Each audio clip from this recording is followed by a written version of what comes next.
Hey, what is going on, everyone? Welcome back to another video. In today's video, we're going to be making a 5 players to look out for. This one's a little bit different. We're going to be looking more a little bit into the regular season and not just spring training. So we're going to be looking at the LA Dodgers today, and the first player I'm going to talk about at number 5 is Mookie Betts. We already know Mookie Betts is extremely good. He got a really big contract, the second biggest contract, or third biggest now because of Tatis's deal.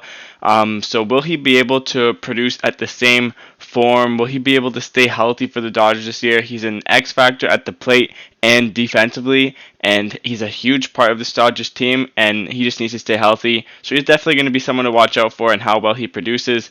Again, I think he's an X factor, and the Dodgers need him. Going on to number 4, we have Clayton Kershaw, one of the best pitchers all time. The only reason he's on this list is because his future is sort of an uncertainty right now. The Dodgers would probably want to bring him back because he's good for the team, he's good for the city.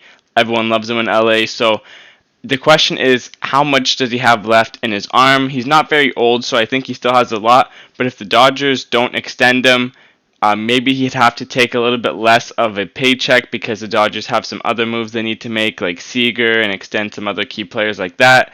So if he does take a pay cut, then he'll be in a good spot. But if he doesn't want to, I don't see him pitching anywhere else. It's going to be interesting to see what type of year he has, if he's still throwing as well as he used to. He's been going and working on his velocity the last couple of off seasons because his velocity has been sort of dipping down. So it's going to be interesting to see if he can keep pitching at the same level and if he'll stay with the Dodgers in the future.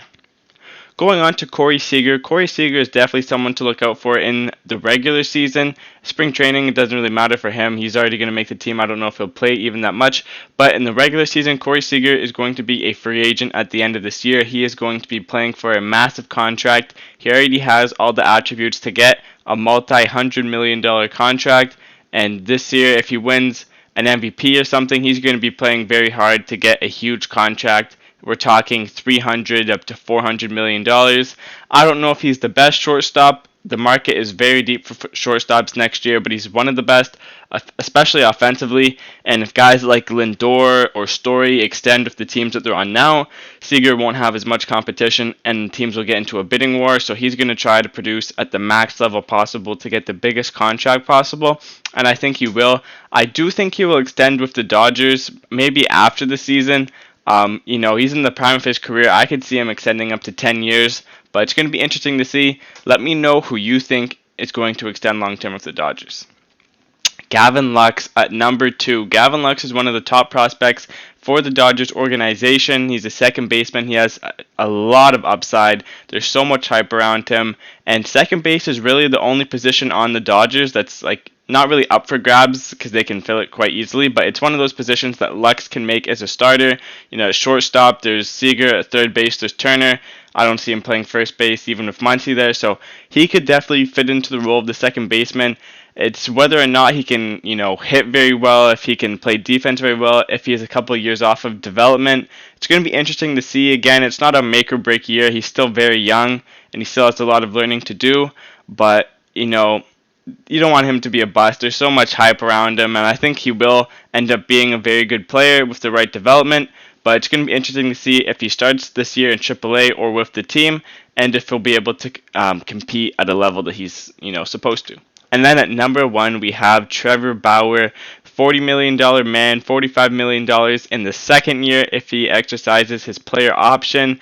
All eyes are on Trevor Bauer this year because he is the highest paid player AAV-wise in the whole MLB and on the Dodgers staff. The Dodgers spent a lot of money and went way over the luxury tax in order to get Trevor Bauer. He was one of the best pitchers in the MLB last year. And, the question is, can he repeat? Everyone keeps saying, he's not worth that $40 million because of his career 4 ERA. And that's true. He does have, not the shiniest career ERAs. Tanner Roark has a better career ERA than him. But, Trevor Bauer even said that he is paid for what he's going to do. And he has plans of winning multiple Cy Youngs as a Dodger over the next couple years.